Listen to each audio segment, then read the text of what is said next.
Bonjour à tous, bonjour à toutes.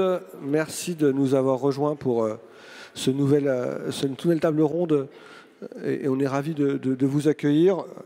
Je me présente, je suis Sébastien Georges, je suis le rédacteur en chef de l'Est républicain, du Républicain Lorrain et de Vosges Matin, des journaux du groupe EBRA, dont on est et fortement des journaux locaux attachés à la proximité, mais aussi à l'information évidemment.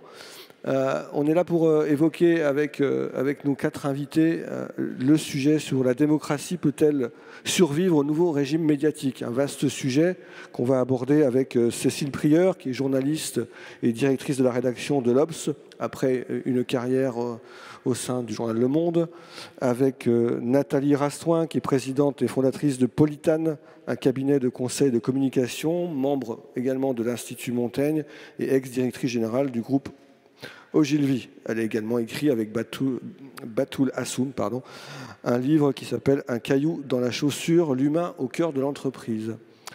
Également avec nous Vincent Giret, qui est journaliste et qui est depuis quelques semaines directeur éditorial d'un nouveau média sur la transition écologique au sein du groupe Les Échos Le Parisien. Ce média n'est pas encore sorti, mais c'est prévu dans quelques mois.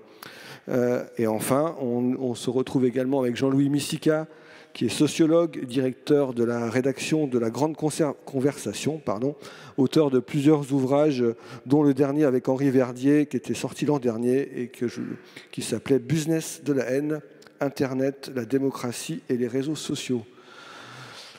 Nous sommes donc réunis ensemble pour parler des médias, de la démocratie et du débat public, l'interaction entre ces mondes qui contribuent normalement à permettre à chaque citoyen de se forger une opinion et d'apporter sa pierre à la communauté, à la société et à sa construction. Un sujet passionnant mais d'une largesse infinie dont on ne pourra pas forcément traiter tous les sujets, mais dont on veut aujourd'hui vous proposer différentes visions. Le sujet est difficile tant aujourd'hui la société est fracturée, malmenée, bousculée dans ses fondamentaux et le vivre ensemble n'est plus au cœur des priorités de tous. Un sujet essentiel tant le temps de l'action, de la compréhension, de la construction est parfois relayé au second plan derrière le temps de l'annonce, de la réaction à chaud, de l'instantanéité et de la surinformation ou du déferlement des petites phrases. Un temps aussi, un sujet qui sera l'occasion de remettre en cause et de discuter des métiers de l'information qui ont profondément évolué ces dernières années et qui ont un rôle à jouer. Les états généraux d'ailleurs de l'information qui vont être lancés la semaine prochaine par les pouvoirs publics illustrent la préoccupation collective de la place des médias dans le débat public, dans la construction collective de notre modèle de société. La question posée par sa nature elle pourrait être interprétée comme laissant penser que les médias sont responsables et sont les futurs fossoyeurs de la démocratie. Pourtant, on n'est pas dans cette démarche-là. Il omet que les médias sont d'abord des vecteurs, des passeurs de l'information, des analystes, des miroirs de la société et de ceux qui la font. Il laisse à d'autres les rôles d'être acteurs ou d'être initiateurs de la vie collective, de la vie publique, pour construire, nourrir et alimenter la démocratie. Acteurs de la vie démocratique, les médias et les journalistes le sont incontestablement. Ils travaillent sur la base d'une matière qu'ils observent, commentent, analysent, restituent factuellement, ou en présentant des arguments contradictoires. Toutefois, aujourd'hui, on peut se poser la question d'un résultat préoccupant, d'une désaffection du public sur le débat démocratique, mais également sur la fatigue informationnelle qui écarte le public de l'information et donc de tout ce qui est un rejet, et qui contribue à un rejet des élites, à la fracturation de la société. Alors du coup, ma première question va être vers vous, public, mesdames, messieurs, de vous demander quelle est votre source principale d'information. Peut-être que chacun pourrait lever la main si vous vous informez et comment vous vous informez, et nous dire si vous informez par les réseaux sociaux en priorité, qui le fait,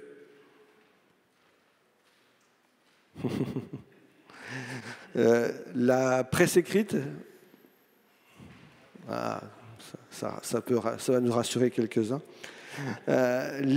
Via Internet, les sites ou les applications mobiles peut-être. Là, on est sur une ils sont moins rassurés, mais c'est une majorité, on y reviendra.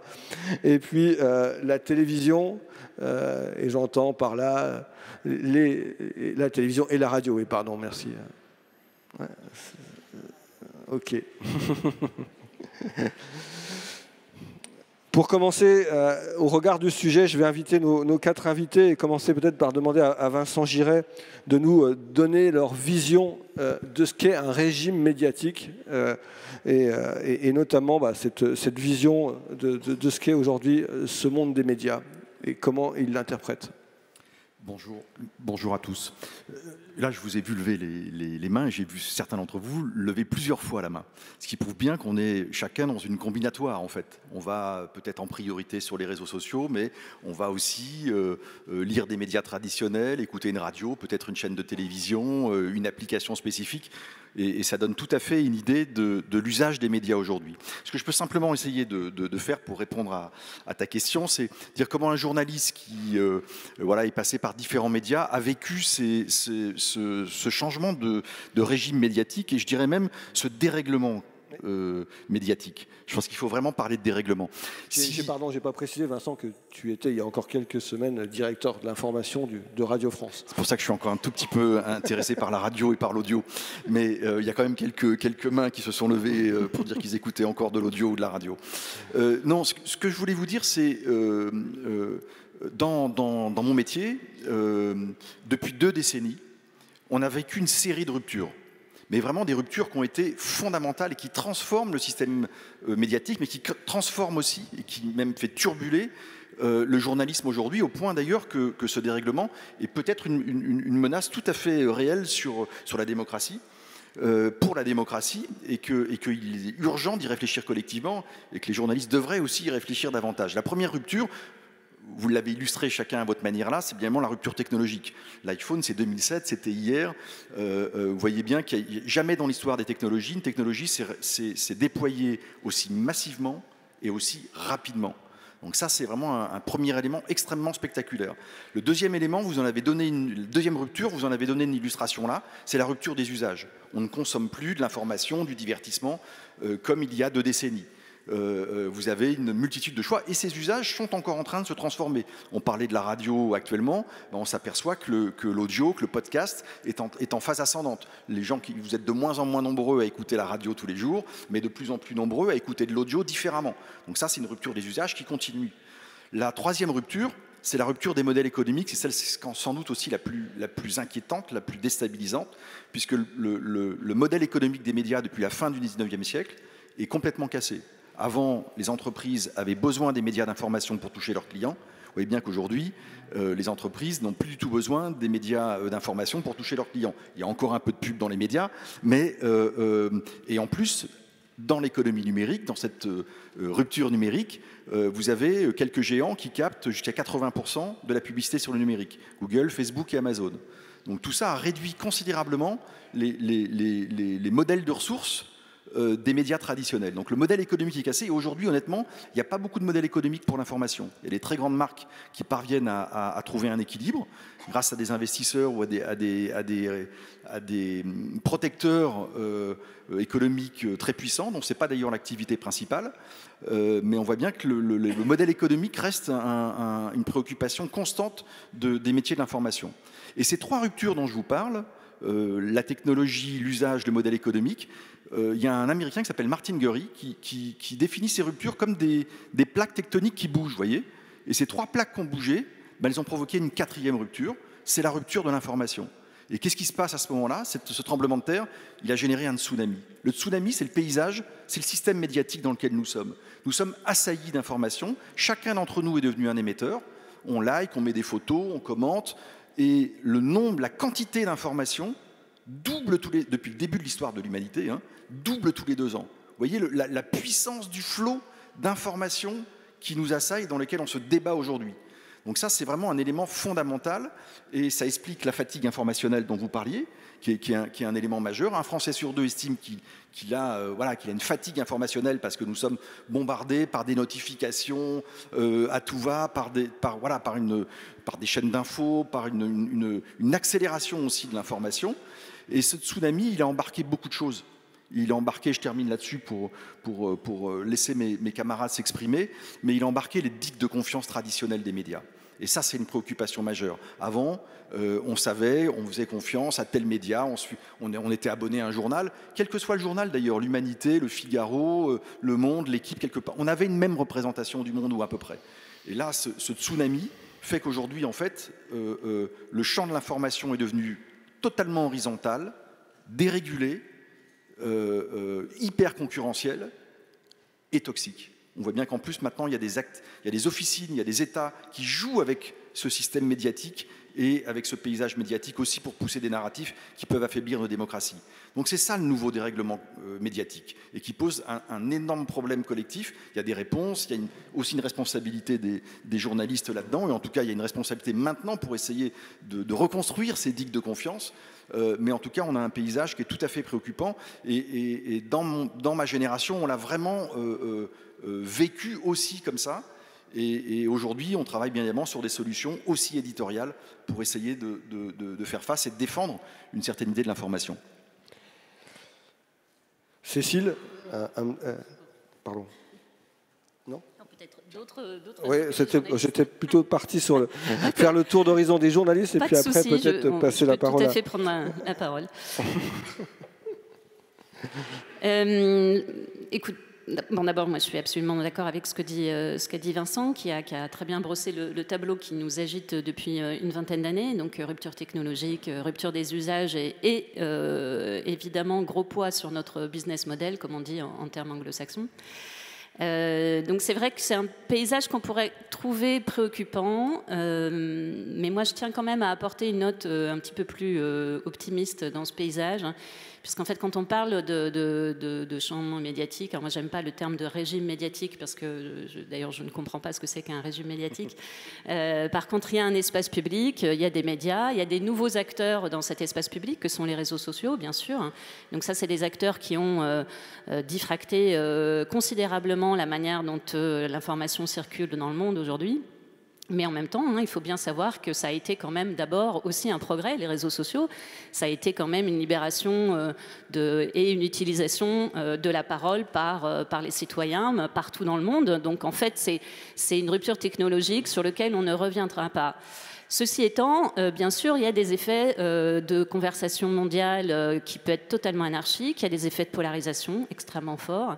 Donc il y a des effets de violence sur les réseaux sociaux, l'anonymat, etc. Tout ça pose des problèmes, pose des lourds problèmes et peut arriver à une conversation toxique, voire manipulée, comme on l'a vu avec des régimes autoritaires et dictatoriaux qui peuvent jusqu'à manipuler l'information au point de renverser parfois le cours des élections, comme on l'a vu aux États-Unis par exemple, mais il y a évidemment d'autres exemples. Ensuite, bien sûr, il y a ça, mais en même temps, il y a beaucoup de choses qui résistent, et notamment la conscience du public qu'on est dans un moment un peu compliqué, et que ce moment, en fait, il n'y a pas de fatalité à ce qu'on soit bourré de fake news, intoxiqué, etc. Et moi, vraiment, je suis là pour lutter contre cette idée que désormais l'espace informationnel serait toxique, brouillé, confus, on ne comprendrait rien. Et en fait, vous, citoyens, comme nous, journalistes, on participerait de cette grande confusion et on n'y arriverait pas. Moi, vraiment, je m'inscris complètement en faux sur cette idée.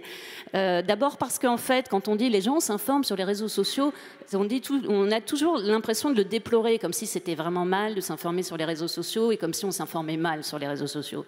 Moi, je ne suis pas d'accord. Sur les réseaux sociaux, il y a des tonnes de choses très bien qui sont faites. D'abord, la première chose que vous lisez sur les réseaux sociaux, c'est des informations de journalistes.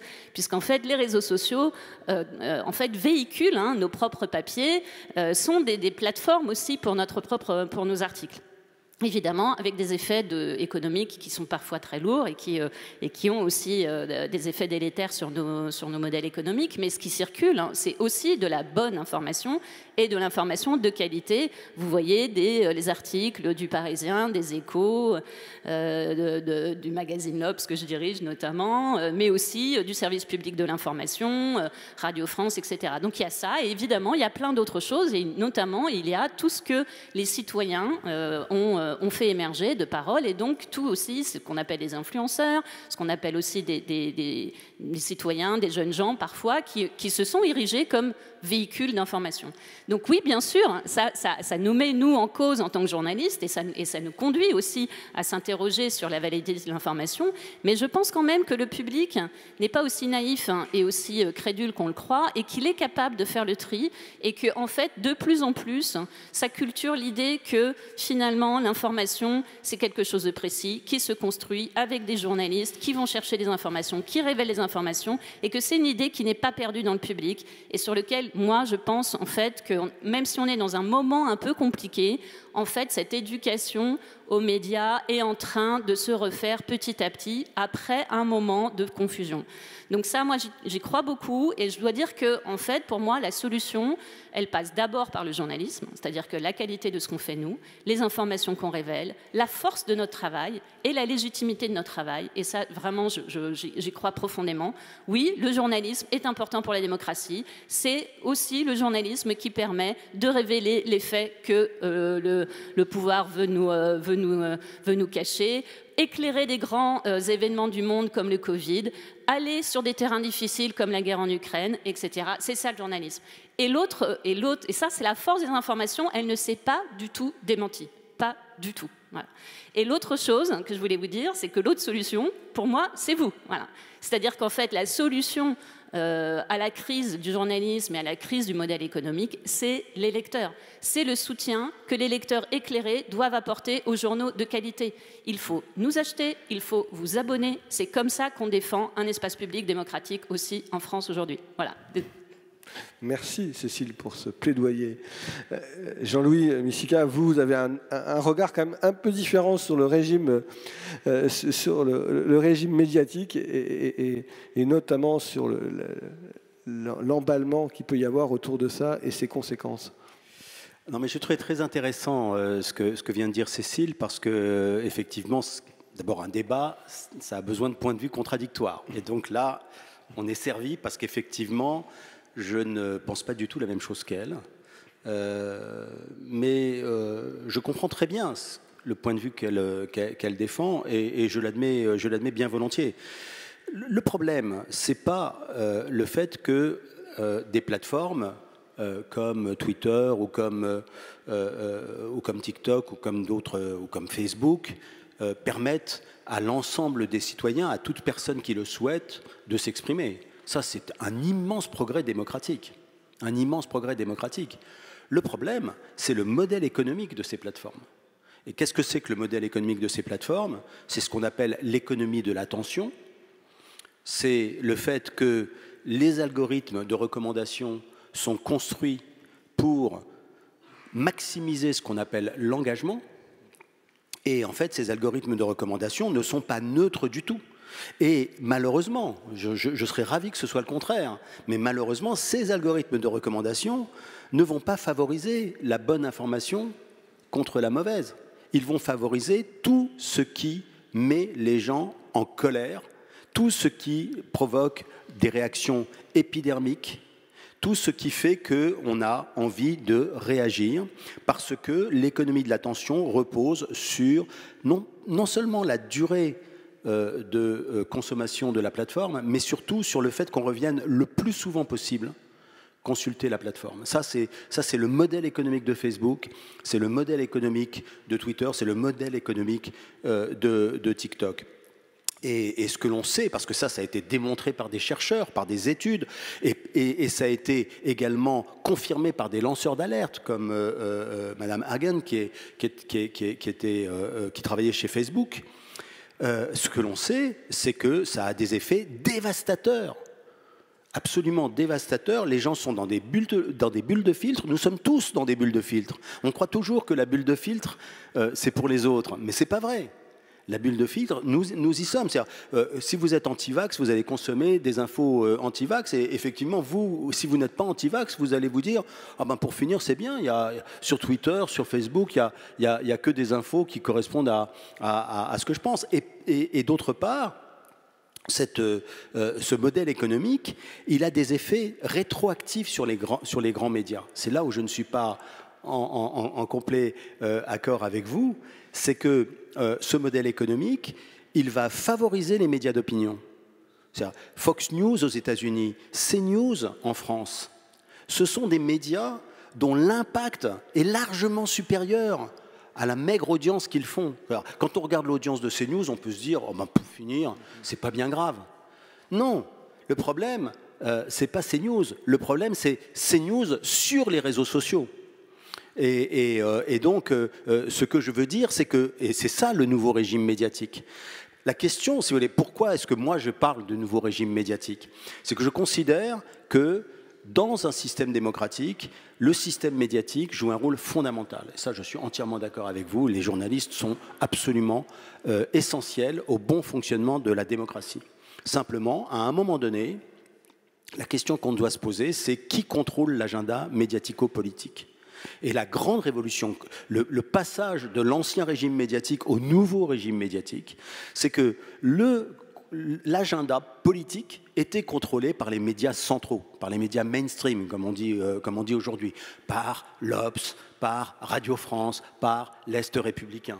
Mais c'est fini ça, c'est fini. C'est la dialectique des réseaux sociaux et des médias d'opinion, les médias les plus radicaux, qui contrôlent l'agenda politique. Et c'est ce qui fait que l'on surfe d'une polémique à l'autre. C'est ce qui fait que les gens ont l'impression chaque jour qu'il y a un nouveau conflit, qu'il y a une nouvelle polémique, et c'est ce qui explique la polarisation politique. Et la polarisation politique, c'est aussi une polarisation médiatique.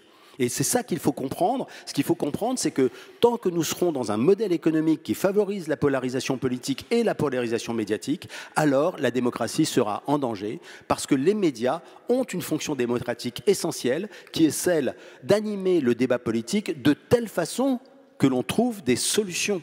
On parlait tout à l'heure des solutions avec vous. On trouve des solutions, c'est-à-dire qu'on trouve des zones de consensus, que l'on trouve du compromis. Or, si vous avez un système qui ne cherche que le dissensus, alors, oui, la démocratie est en danger. Merci. Merci. Nathalie Rassoin, vous êtes conseillère en communication. Vous êtes en lien aussi avec pas mal de dirigeants de grandes entreprises de notre pays. Quel est votre regard, puisque vous n'êtes pas directement les mains dans le cambouis des médias, à l'inverse de Jean-Louis aussi, qui lui étudie ça depuis très longtemps, et de Cécile et Vincent qui sont dedans. Comment vous regardez-vous cette définition du régime médiatique? Est-ce que ça a du sens pour vous? Alors, beaucoup de choses a été dites, donc je ne vais pas y revenir, mais je crains d'être d'accord avec Jean-Louis sur un point, c'est qu'il faut toujours s'intéresser à la façon dont la technologie produit des effets sur la société quand même, surtout de nos jours. Demain, on parlera d'intelligence artificielle. Aujourd'hui, restons sur les réseaux sociaux. Les algorithmes derrière les plateformes produisent des émotions. Pourquoi? Parce qu'en fait, nous sommes tous faits pour être engagés par nos émotions. Un fait n'engage pas grand monde. L'émotion qu'on a sur un fait engage. Et donc, l'algorithme qu'il y a derrière la plateforme, l'enfermement dans l'algorithme, c'est de pousser les émotions. Une des conséquences pour moi qui est très importante, c'est que le nouveau régime médiatique semble favoriser l'opinion avant de poser les faits. Et ça, quand même, c'est assez inquiétant pour beaucoup d'acteurs, parce que nous sommes à un moment, et je suis désolée, je ne veux pas parler que des médias, nous sommes à un moment politique et économique où un certain nombre d'enjeux très très importants sont devant nous. Je vais simplement m'attacher à un enjeu que je connais bien, pour en parler à peu près tous les jours, c'est la transformation écologique. Bon, je m'excuse, mais la transformation écologique, avant d'être une opinion, je suis pour, je suis contre, c'est quand même beaucoup de faits, c'est quand même beaucoup de science. Et c'est embêtant d'être aujourd'hui dans un régime médiatique qui favorise l'opinion avant de l'éclairer. Parce que pour moi, la démocratie, c'est quand même un régime où le citoyen est considéré, participe, et pour être bien participé, il est éclairé. Et historiquement, le rôle des médias, c'est d'éclairer les citoyens. Si on commence tout de suite à expliquer qu'on est pour, qu'on est contre, etc., on n'a même pas le temps d'avoir envie d'être éclairé, il faut être honnête. Et je crois que c'est ça l'enjeu, c'est que les gens ne payent plus pour être éclairés, mais ils sont ravis d'être pour ou contre. Et c'est quand même un enfermement très important face à des sujets qui, si le citoyen ne s'en empare pas de façon éclairée, de toute façon seraient résolus par d'autres. Parce que de toute façon, transformation écologique, il va falloir prendre des décisions. Donc si les médias ne nous aident pas, je prends ce sujet-là parce que c'est un sujet qui est réel. Parce que les médias ne flottent pas quand même au-dessus du réel. Si ce sujet-là n'est pas éclairé par les médias, si le citoyen s'en empare uniquement dans un pour ou contre, je suis pour la voiture électrique, contre la vitesse à 110, je suis pour la viande, je suis contre les légumes loin de chez moi, il y aura de toute façon des gens qui feront des politiques, hein, je vous le dis. Mais je ne suis pas sûre que nous, en tant que citoyens d'une démocratie, c'est-à-dire qui ont envie de participer au débat politique, on en sera. Et c'est pour ça que je pense que le nouveau régime médiatique, c'est une vraie question, parce qu'il ne donne pas le temps, il ne donne pas le temps aux journalistes de faire leur travail parce que le modèle économique est faible. Il ne donne pas le temps aux citoyens de creuser le sujet parce qu'effectivement, on passe de polémique en polémique. Et il ne donne pas non plus la confiance, parce que, alors je ne vais pas assommer de chiffres, mais c'est vrai qu'un baromètre comme celui du Cevipof démontre que la confiance dans les médias à 28%, et juste un peu au-dessus de celle dans les partis à 16%, c'est pas top.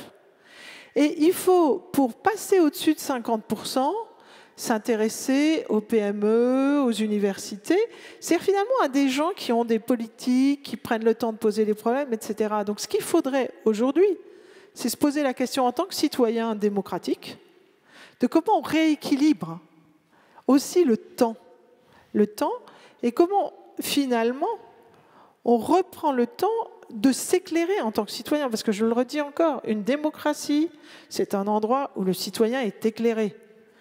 Une autocratie, c'est un endroit où la propagande s'est substituée à l'information. Je vais être un peu brutale, mais je pense qu'avec la guerre en Ukraine, vous comprenez très bien ce qu'est la propagande. Récemment, j'ai dû discuter avec justement une filiale russe d'un de mes clients qui m'a demandé si ça allait mieux le pain en France. Alors, je n'ai pas compris tout de suite la question.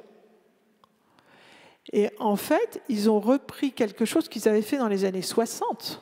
Dans les années 60. C'est quasiment la même photo, pour tout dire, qui est des files, une petite file, je dois avouer, de Français devant une boulangerie. Il s'agit de Poilane, rue du Cherche-Midi. Et c'est vrai que de temps en temps, il y a quelques personnes qui attendent parce que le pain est très bon. Et ça nous donne, parce qu'on est dans un pays de propagande, le fait que les Français manquent de pain.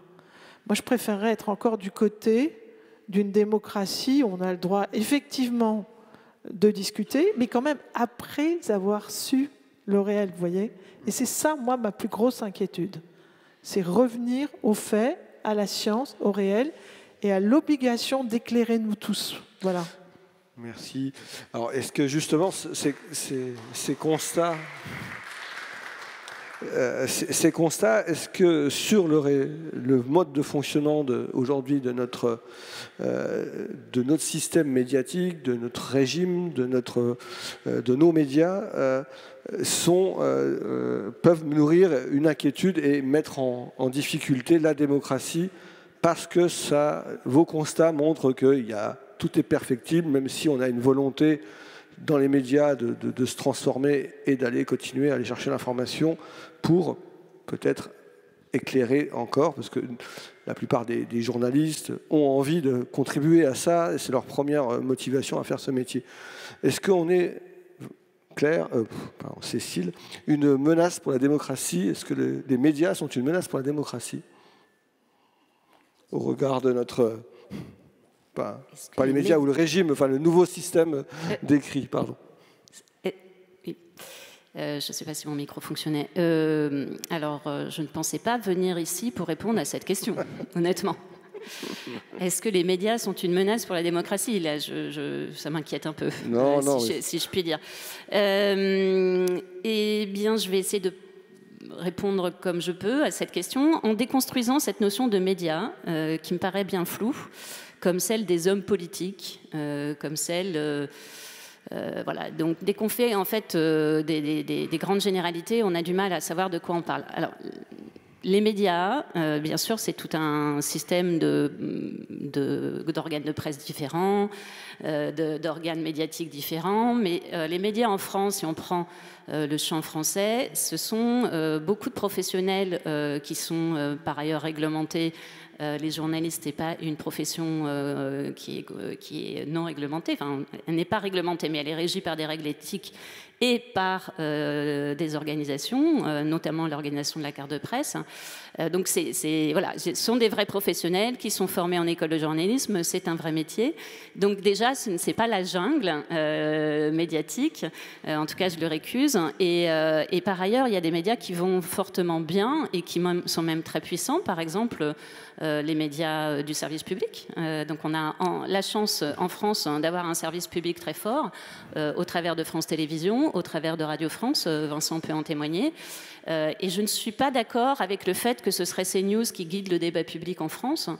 Bien sûr, une entreprise de médiatique comme CNews, donc une entreprise idéologique très, très, très forte, donc adossée à un groupe de presse constitué par Vincent Bolloré dans on va dire vraiment une entreprise idéologique qui ne se cache pas.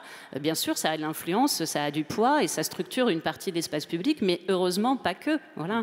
Et heureusement pas que. Il y a plein d'autres manières de discussion et on est dans un champ, là, pour le coup, démocratique, dans le sens où voilà, il y a des arguments, il y a des contre-arguments.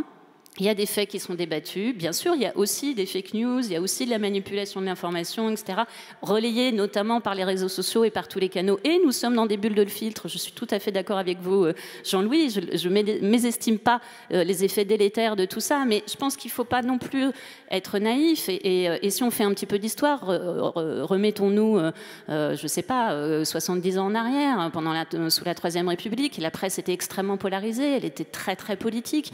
Il y avait des journaux d'extrême droite très très violent. Il y avait, voilà, donc l'espace médiatique ou l'espace public n'a jamais été un champ de roses en France comme ailleurs. Ça a toujours été aussi un champ de bataille et un champ de guerre culturelle et politique. Et il y a toujours eu ces débats. Et l'affaire Dreyfus est une première fake news diffusée en grand et en voilà. Et elle a structuré l'espace public pendant et elle le structure aujourd'hui encore. Donc voilà. Je pense qu'il faut aussi qu'on essaye de remettre cette rupture technologique qui est extrêmement importante, qu'on vit et qui suscite un désarroi énorme pour nous, bien sûr, à la fois une grande liberté et un énorme désarroi. Ça fait 20 ans maintenant qu'on utilise, 15 ans qu'on utilise des téléphones portables, 10 ans qu'on utilise des réseaux sociaux, 5 ans qu'on utilise TikTok, etc. Et maintenant, à peine 6 mois qu'on utilise l'intelligence artificielle. Donc, bien sûr, tout ça va tellement vite, très très vite. Et c'est vrai qu'on a, pour moi, à mon sens, tendance à focaliser sur le médium, c'est-à-dire l'objet des réseaux sociaux, etc., cette rupture technologique qui nous déboussole, parfois au détriment de ce que ça nous fait. Oui, ça nous désoriente, ça c'est certain. Oui, c'est difficile de s'acculturer à ce nouveau régime, mais parfois je me demande si c'est pas un peu plus difficile pour ceux d'entre nous, et j'en fais partie, qui, moi quand j'avais 20 ans, Internet n'existait pas, mes premiers reportages, je les ai faits je courais de cabine téléphonique en cabine téléphonique pour appeler mon rédacteur en chef. J'avais pas Internet, j'allais à la bibliothèque pour trouver des informations. Voilà, donc ça, c'était quand j'étais jeune, c'était comme ça.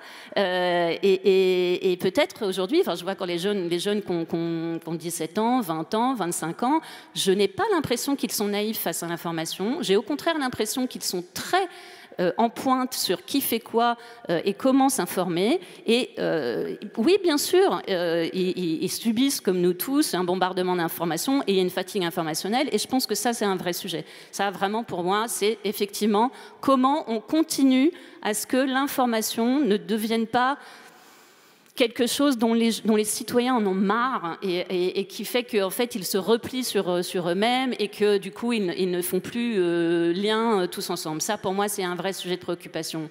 Mais pour ceux qui ont encore un peu d'énergie pour s'informer, et je pense que vous en faites partie, eh bien, moi, je crois, et je pense que c'est important que les citoyens, petit à petit, fassent le tri de qui fait quoi. Et voilà. Et moi, je crois que j'espère en tout cas que rien n'est foutu. Voilà. Est-ce que c'est foutu, Jean-Louis ? Non, d'abord, je ne crois absolument pas que les médias menacent la démocratie. Loin de moi cette idée.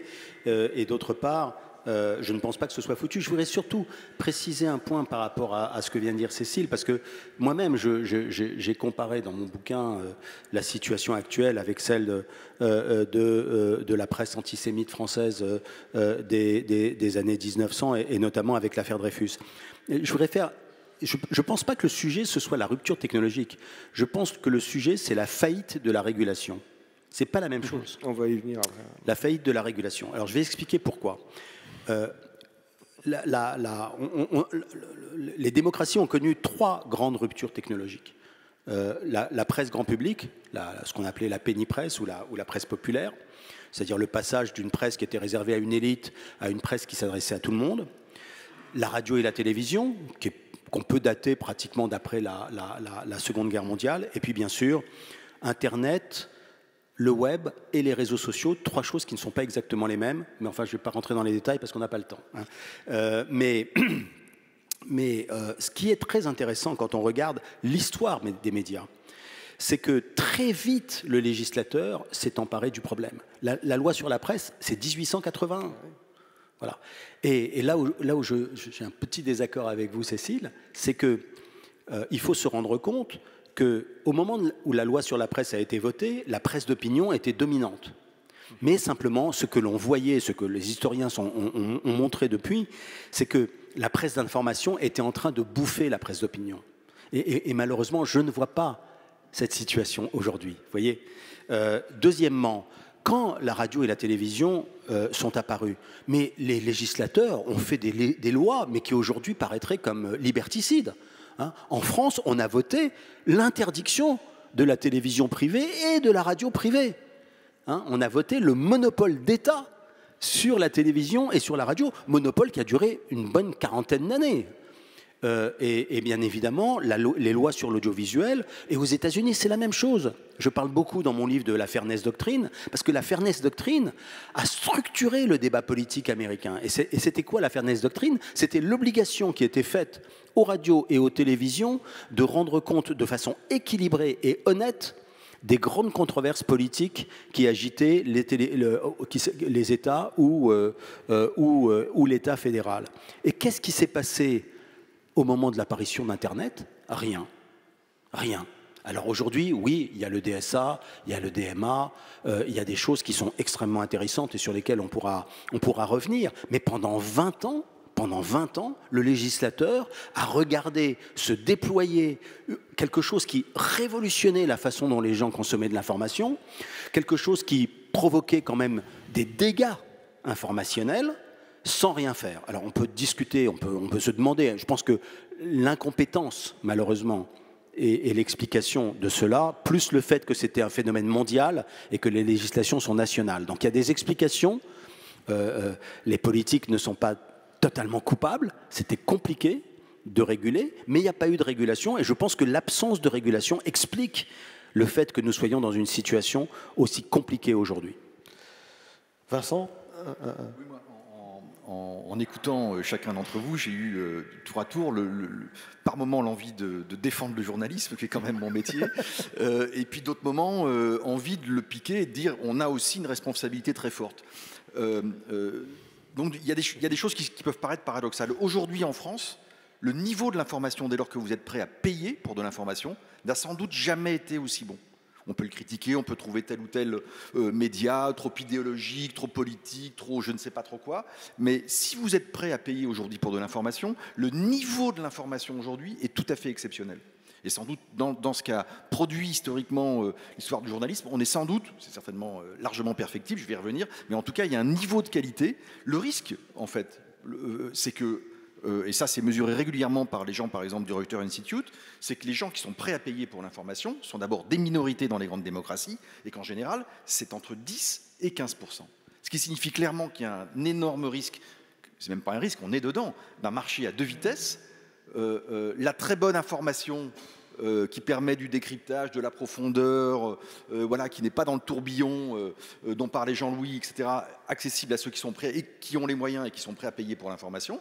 Et puis, le grand bullshit pour tout le monde. Et puis, entre les deux, le service public, il n'est pas exempt de critique, mais il a le mérite d'exister. Mais on est quand même, du coup, dans un paysage qui est tout à fait singulier. Et les deux sont vrais. C'est pour ça qu'il y a une situation de paradoxe. La deuxième chose que je voudrais dire, c'est que bien évidemment, il y a des choses qui posent problème dans la façon dont le journalisme est pratiqué aujourd'hui. On l'a senti très très fortement. Si vous voulez, par exemple, dans la couverture du mouvement des Gilets jaunes, on a dû mettre des officiers de sécurité derrière nos reporters radio. On n'avait jamais fait ça de l'histoire de Radio France. C'est dire le niveau de défiance qu'il y avait. On a dû protéger avec des officiers de sécurité des gens qu'on met en général quand on va à Damas, quand on va à Bagdad, quand on va à Kaboul, mais pas quand on va à Amiens, à La Rochelle ou à Toulouse. Bon, et ça raconte quelque chose quand même. Bon, donc il y a quand même besoin aussi d'une interrogation sur la façon dont on fait ce métier, et il y a des fossés qui se sont créés très très fortement. Bon. Dans ce que disait Jean-Louis, la façon dont par bien évidemment la mécanique aussi des réseaux sociaux et du dérèglement médiatique, il y a des sujets qui sont hystérisés, et là il y a des médias complices, qui ne sont pas les sujets qui intéressent les Français, qui sont à la périphérie des centres d'intérêt des Français, et du coup les Français ont l'impression que les médias ne parlent pas d'eux. Quand on passe 4 jours sur la citation sur Doriot, sur la polémique Doriot, ça mérite certainement d'être cité, mais ça ne mérite pas 4 jours de sujet. Quand la dernière phrase de Sandrine Rousseau fait 5 jours de débat, honnêtement, on s'en fout, les Français s'en foutent. Je pense que là-dessus, il y a une responsabilité des médias collective, après plus ou moins quand même selon les différents endroits, soyons honnêtes, mais en tout cas, elle se pose. Et ensuite, je voulais répondre à Nathalie sur une des questions pour introduire quand même un peu de gravité. Nathalie, vous avez parlé d'un sujet majeur dans les risques qui nous assaillent. Il n'y a pas simplement le désenchantement démocratique, on rentre quand même dans l'ère des grands risques. Dans les grands risques, il y a le climat, il y a le désenchantement de la démocratie, il y a quand même la sécurité et le risque de guerre à nos frontières, l'IA peut-être, mais parlons par exemple du dérèglement climatique. Les sujets qui touchent le dérèglement climatique sont des sujets qui ont une résonance scientifique, une résonance économique, une résonance microéconomique et pour certains domaines, une résonance juridique. Ces 4 domaines-là sont les domaines où la culture générale des journalistes est inexistante, la plus faible. Donc nous sommes aujourd'hui au défi de raconter, de traiter le sujet majeur de l'histoire qu'on vit aujourd'hui et que vont vivre nos enfants, en ayant un problème de niveau collectif, de formation. C'est pour ça qu'il faut changer quelque chose. Et ce n'est pas simplement les formations qu'on a lancées les uns et les autres. Moi, j'en ai beaucoup lancé à Radio France, etc. Ça ne suffira pas. Donc, c'est bien qu'il faut changer une façon de travailler et qu'aujourd'hui, on doit sortir, je termine juste là-dessus, pardon, mais parce que Nathalie, vous m'avez piqué sur ce sujet, ça implique de travailler très différemment de ce qu'on a fait jusqu'à présent dans les rédactions. Ça implique de travailler de manière beaucoup plus embedded avec des scientifiques, avec des économistes, de trouver les moyens de retrouver. On a besoin d'un journalisme d'impact, pour le coup, sur ces sujets-là. Et il y a un problème d'impact dans le journalisme aujourd'hui. On voit bien, moi, il m'arrive d'aller aux États-Unis, Cécile, tu as passé aussi du temps, quand vous voyez des très grandes rédactions comme celle du New York Times, totalement désemparées en disant mais on ne comprend pas, on a mis des moyens, on a 1500 journalistes, on a fait des formats de décryptage exceptionnels, on est présent sur les réseaux sociaux, on fait un boulot magnifique, on n'arrive pas à changer le rapport de confiance. Il y a un sujet collectif d'impact qui est majeur. Donc et ça, on n'a pas fini, il n'y a pas de solution simple, il y a plusieurs réponses à ça. Mais je pense qu'il y a quelque chose à changer fondamentalement dans la façon dont travaillent les journalistes aujourd'hui. Nathalie ? Alors, il y a beaucoup de choses qui sont dites, mais le premier point, c'est que je pense que information et journalisme aujourd'hui sont deux réalités différentes. Je suis désolée, mais ça revient au même. C'est-à-dire, si je prends encore une fois le développement durable, je ne m'informe pas seulement avec des médias écrits par des journalistes. Voilà. Point. Pourquoi ? Eh bien parce qu'effectivement, les experts peuvent être de très bons influenceurs. Donc, j'espère que certains d'entre vous suivent Bon Pote. Des médias un peu engagés comme Vert. Je les cite exprès pour montrer que pour moi, ce sont des sources d'information au même niveau. Et en fait, ces sources d'information sont d'autant plus fortes que malheureusement, il n'y a plus de médias qui soient une agora démocratique. Parce qu'il y a quand même le mot démocratie dans notre sujet et je ne voudrais pas l'abandonner. Alors, je sais qu'il y a un service public en France, mais soyons honnêtes. Si je prends la télévision publique française, la moyenne d'âge des gens qui la regardent, c'est 55 ans. C'est objectif. Donc ça veut dire que la télévision d'aujourd'hui, elle est peut-être publique, mais elle ne constitue plus une agora informationnelle. Et ça, c'est quand même un problème aussi. Vous voyez ? C'est quand même un problème que les médias traditionnels ne constituent plus des places publiques, en fait, des agoras. Donc pour refaire l'agora, il faut remettre tout ensemble. Et je m'interroge sur les biais des journalistes, moi. Alors c'est facile, je ne suis pas journaliste. Et vous pourriez tout à fait m'interroger sur le biais des conseils, hein. Il n'y a pas de problème. Mais il se trouve que les biais des journalistes, c'est important pour nous tous, étant donné votre rôle, tandis que les biais des conseils, c'est le problème de mes clients. Donc voilà, on les laissera là où ils sont. Qu'est-ce qu'un biais de journalisme ? Alors moi, je vous dis, il y en a un que je trouve un peu inquiétant, c'est de penser qu'il n'y a que les politiques aujourd'hui qui s'engagent, par exemple. Si je prends encore une fois la transformation écologique, je trouve que les journalistes... Je vais vous expliquer exactement. Je trouve que les journalistes ne rendent pas compte avec assez de précision, de puissance, de tout ce que les entreprises sont en train de faire sur ces sujets, par exemple. C'est-à-dire que c'est comme si les journalistes avaient d'un côté les acteurs économiques qui font de l'économie, du profit, etc., et de l'autre côté les politiques qui s'occupent de nous. Moi, ce que je vois aujourd'hui, c'est un monde où tous les acteurs sont en train de devenir politiques parce qu'on rentre effectivement dans un monde des grands enjeux, pour tous, en fait. Pour tous. Et j'aimerais de temps en temps que les journalistes aient la curiosité, par exemple, d'aller voir réellement derrière l'expertise des ONG, d'aller voir réellement derrière les politiques de développement durable des entreprises, etc., et pas juste derrière ce que disent les politiques du développement durable, qui quand même, en ce moment, est pas très convaincant, mais c'est pas le sujet, vous voyez. Donc ça, pour moi, c'est un biais. La politique fait de la politique, l'entreprise fait de l'économie, les ONG font du plaidoyer. Pour moi, aujourd'hui, c'est un gros biais. C'est de nous avoir mis dans des cases, en fait.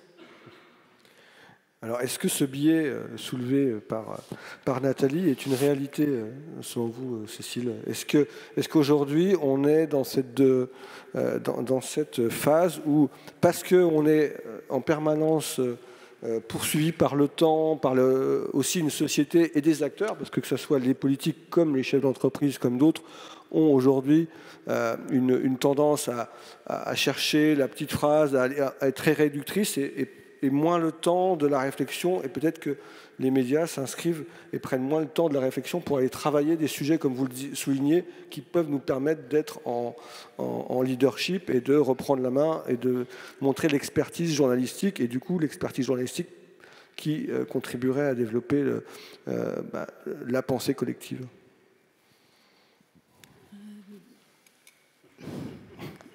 Non, mais enfin, je ne sais pas trop de quoi on parle là, excusez-moi, mais moi j'ai l'impression que sur les questions du climat, qui est une question absolument fondamentale, les journalistes ont fait énormément d'efforts de formation.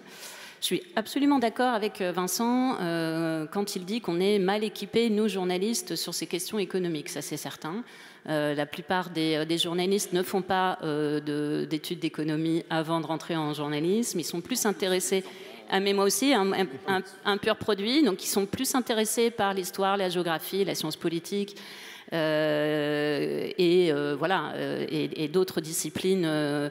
Et d'ailleurs,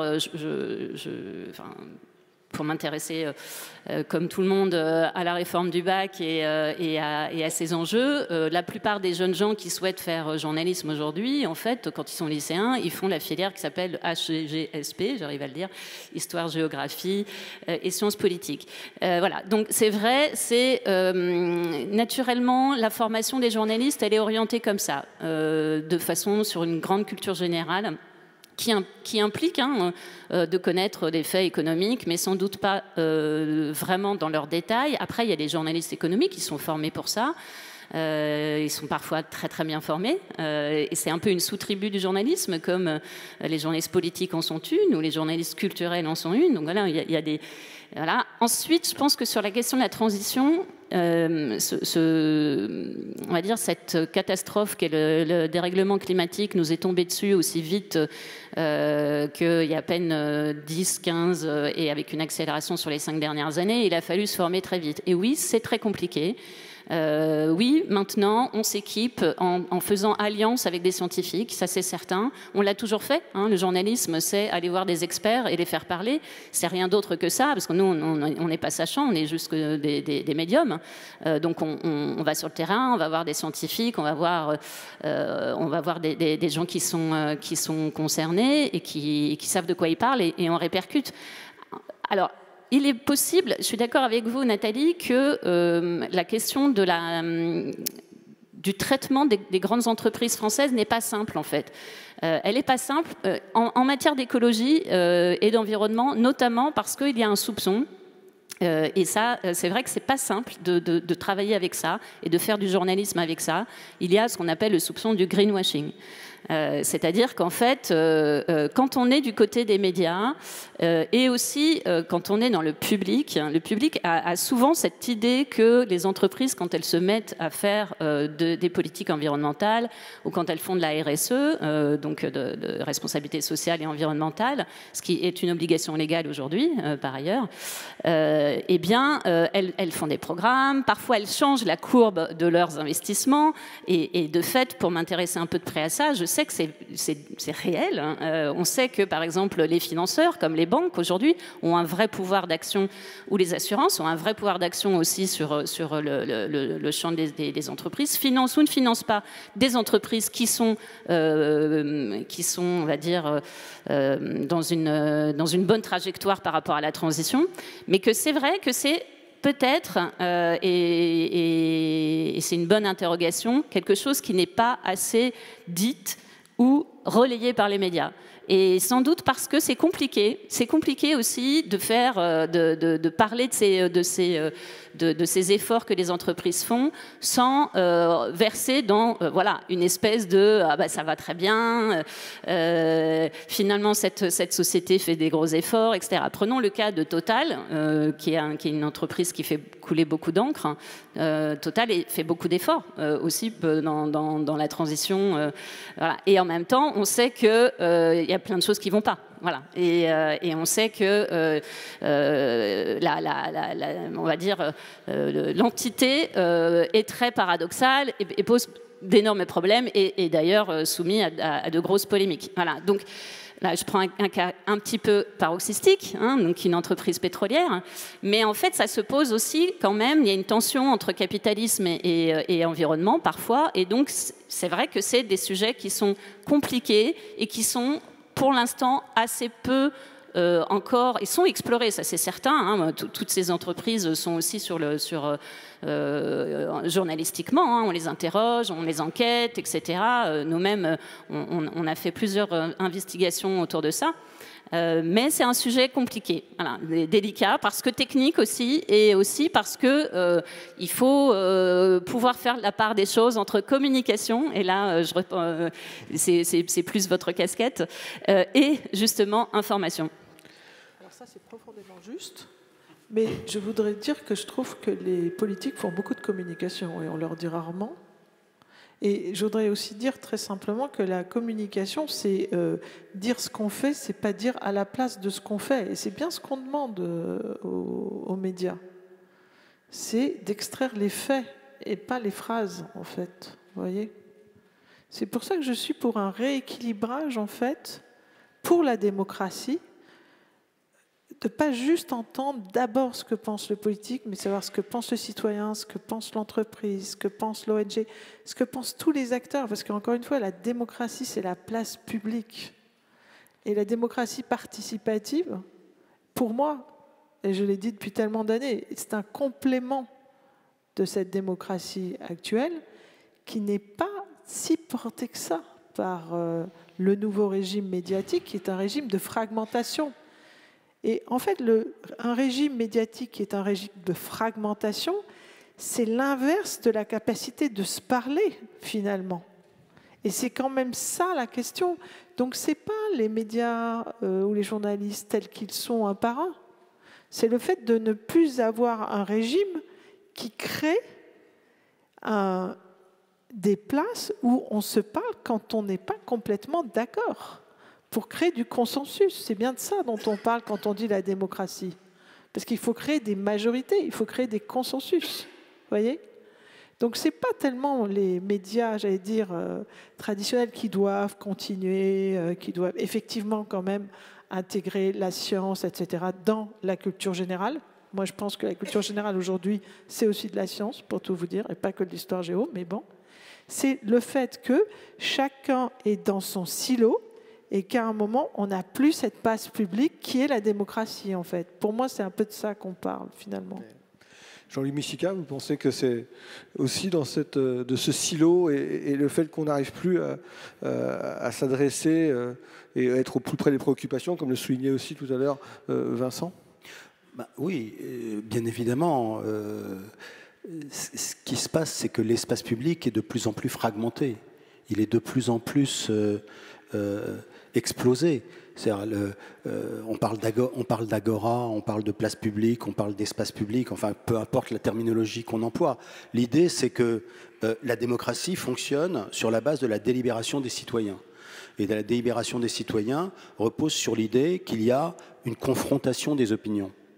Or, on voit bien que le problème actuel, peu importe la terminologie, qu'on parle de bulles de filtre ou de silos, le problème actuel, c'est qu'on est de moins en moins dans des situations où on peut se confronter à des opinions différentes de façon à...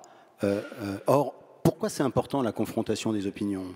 Ça, c'est Bernard Manin qui l'a écrit dans le principe du gouvernement représentatif. C'est important parce que, premièrement, la confrontation avec des opinions adverses modère les opinions. Et ce que l'on a constaté, c'est que dans les bulles de filtre, il y a une ascension aux extrêmes parce que le groupe est homogène en termes d'opinion et les gens, la seule chose qu'ils trouvent à faire pour évoluer, c'est d'avoir des opinions de plus en plus extrêmes. Donc la confrontation des opinions, le fait que je me rende compte que Cécile ne pense pas la même chose que moi, m'oblige à modérer mon opinion. Vous voyez ? La deuxième raison, c'est que si on doit changer d'opinion, il faut qu'on soit confronté à des opinions différentes. Le changement d'opinion ne se fait pas par l'opération du Saint-Esprit. Le changement d'opinion se fait parce que d'un seul coup, on se dit « Ah ben tiens, lui, il pense différemment, ou elle pense différemment, et ce qu'elle pense est intéressant, et peut-être que je devrais réfléchir à avoir une évolution de mon opinion. » Et la troisième raison, alors ça c'est vraiment fondamental dans la démocratie, la troisième raison, c'est que si jamais on ne comprend pas qu'il y a des opinions différentes, alors c'est difficile d'accepter un résultat électoral qui ne correspond pas à son souhait. Regardez ce qui se passe aux États-Unis. Donald Trump a réussi à convaincre 70% de l'électorat républicain que l'élection a été volée. parce que l'idée, c'est pas possible que les gens pensent différemment de moi. Et donc mon opinion est majoritaire. Et donc vous vous rendez bien compte que le socle de la démocratie, c'est la confrontation des opinions. C'est ce qui faisait la force de la Fairness Doctrine aux États-Unis. Or, aujourd'hui, imaginez quelqu'un qui regarde Fox News comme source d'information exclusive, ou quelqu'un qui regarde CNews comme source d'information exclusive. Par définition, cette personne n'est jamais confrontée à une opinion différente de la sienne. Et ce que moi je pense, et c'est pour ça que je pense que le DSA, alors on va peut-être pas avoir le temps de rentrer dans l'analyse des régulations qui ont été votées récemment par le Parlement européen, mais quand même, le DSA est extrêmement intéressant, mais il ne va pas assez loin. Parce que je pense que l'un des enjeux fondamentaux de la régulation de ce nouveau régime médiatique, c'est d'obliger les plateformes et d'obliger les médias d'opinion à faire connaître des opinions différentes. Voilà. Et ça, c'est quelque chose qui me paraît essentiel. Et l'autre point, Nathalie en a parlé, c'est la question de l'expertise. Aujourd'hui, je dirais que de la même façon que la mauvaise monnaie chasse la bonne, le mauvais expert chasse le bon dans les médias. Pourquoi ? Parce qu'un bon expert, c'est quelqu'un qui a des opinions modérées. Or, les médias sont quand même tentés par les opinions extrêmes. Et un bon expert, c'est quelqu'un qui est capable de dire « je ne sais pas ». Or, les médias détestent, alors les médias, excusez-moi, je retire immédiatement, certains médias d'opinion détestent l'expert qui dit « je ne sais pas ». Voyez ? Et donc c'est pour ça que le mauvais expert chasse le bon. C'est comme ça que nous nous sommes retrouvés avec le gourou de Marseille, là, Didier Raoult. Voilà, Didier Raoult, comme le grand expert du Covid. Et malheureusement, nous devons réhabiliter l'expertise informée. Nous devons réhabiliter cette question de l'expertise. C'est un travail très important. Je pense que les médias qui sont représentés autour de cette table, bien évidemment, le font. Et c'est pour ça que je ne crois pas que les médias menacent la démocratie. Mais je pense que ce qui menace la démocratie, c'est le fait que l'expertise frelatée a de plus en plus son rond de serviette dans un certain nombre de médias et bien sûr sur les réseaux sociaux. Je vais vous donner un exemple. Il y a un institut français qui s'appelle l'Institut des systèmes complexes qui a mis en place des outils, le politoscope, le climatoscope. Le climatoscope est un outil sur Twitter, enfin sur X maintenant il faut dire, paraît-il, qui mesure les prises de position sur le climat. Eh bien, aujourd'hui, les climato-sceptiques sont hyper puissants sur Twitter. Très bien organisés. Pardon ? Et très bien organisés. Ils sont très bien organisés, c'est hyper puissant, et ça gagne du terrain. Ça gagne du terrain. Et c'est quand même assez préoccupant. Voilà. Vincent, comment... Oui, alors, moi, je veux répondre, je veux dialoguer avec Jean-Louis à la fois sur la question du débat et sur la question de l'expertise. Je voudrais vous raconter ce qui s'est passé à un moment donné. En fait, le Covid a été une sorte de crash test énorme pour les médias. Un sujet, tout d'un coup, il y a un sujet avec une résonance scientifique complexe qui nous tombe dessus et qui va monopoliser, pour les antennes de Radio France, jusqu'à 80% du temps d'antenne. Pendant les premières semaines, les premiers mois même, voilà, et en suivant les différentes vagues. Quelques semaines après le début de la pandémie, j'ai réuni, j'étais directeur de l'information de Radio France à ce moment-là, et j'ai réuni les responsables des services sciences ou des journalistes scientifiques de la maison. Donc il y avait Nicolas Martin de France Culture, Olivier Aymon de France Info, Sophie Becherel de France Inter. Et je leur ai dit, écoutez, je voudrais que vous fassiez quelque chose, c'est que vous écoutiez nos antennes et que vous fassiez une évaluation de la qualité de ce qui est dit. Alors, ils se sont piqués au jeu, ils ont trouvé ça formidable. Et 3 semaines après, ils sont revenus me voir. Je les ai mis devant tous les responsables de l'information de Radio France.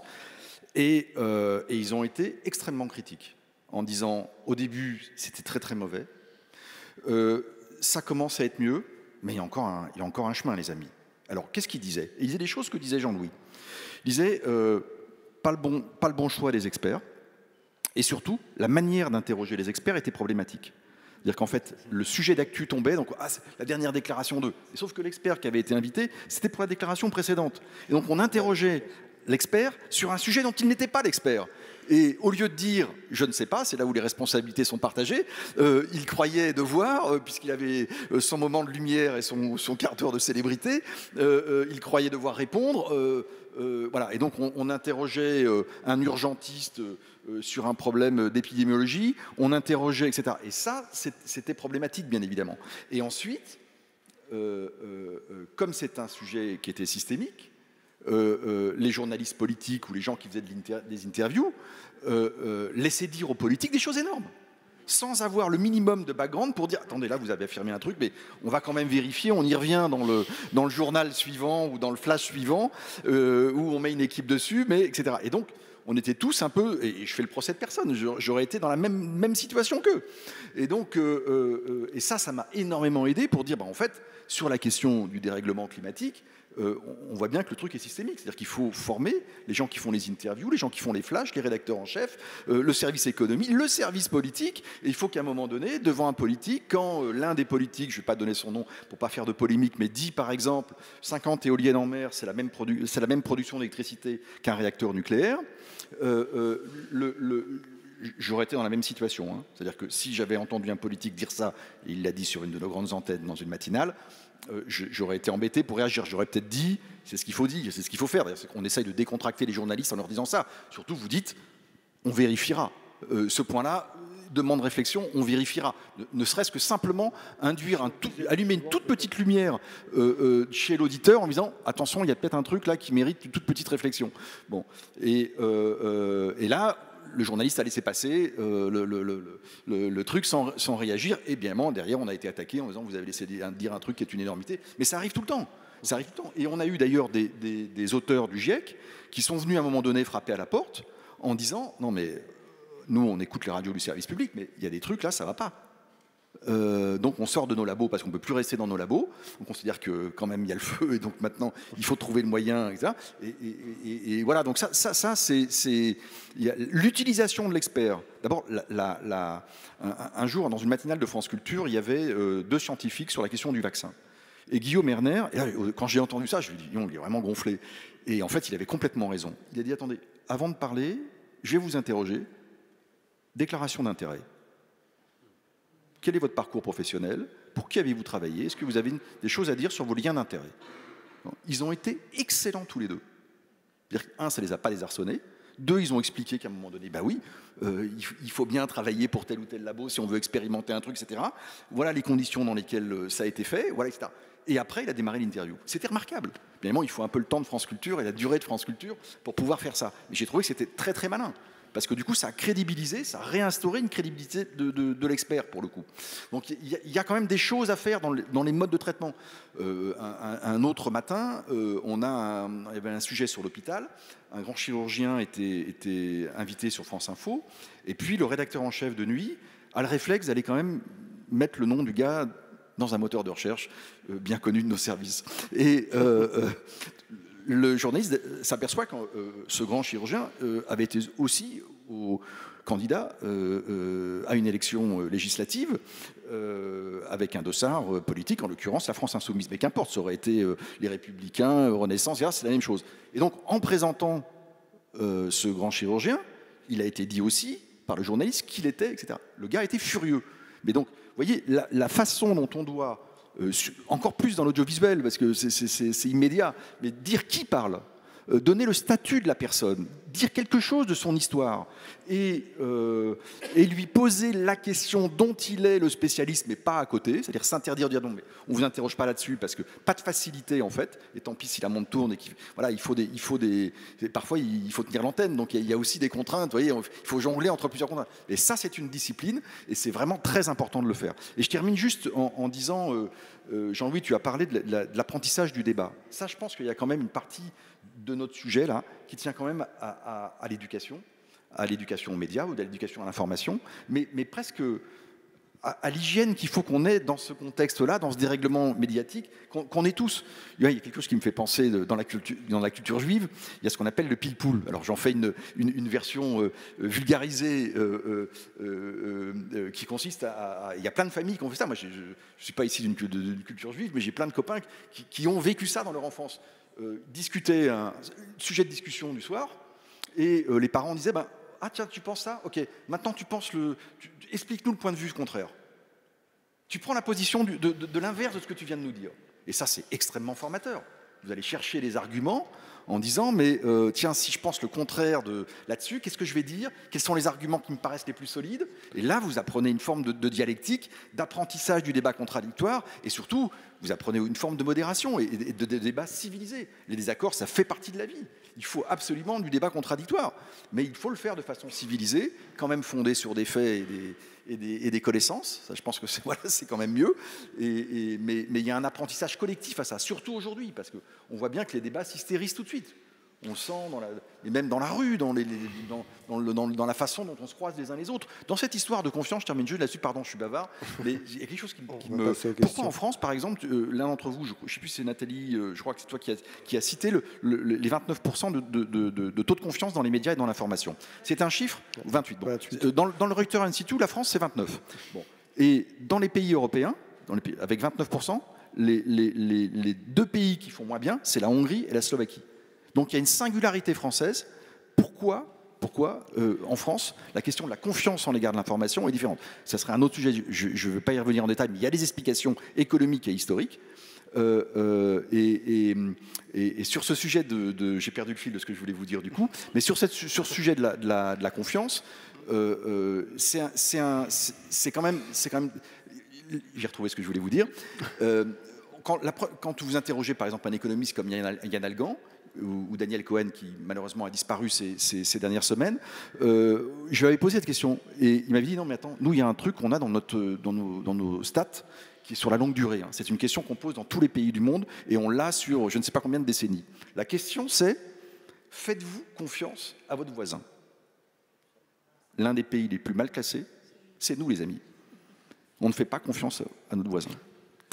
De façon très minoritaire. Ce qui veut dire, ce que dit Yann Algan, c'est que le rapport à l'autre s'est énormément dégradé. Et ça, c'est aussi un problème du champ démocratique, de notre capacité à débattre. La question de la confiance, y compris interpersonnelle, notre capacité à se dire on discute loyalement. Voilà, ça c'est quand même un sujet de réflexion qui me semble assez abyssal.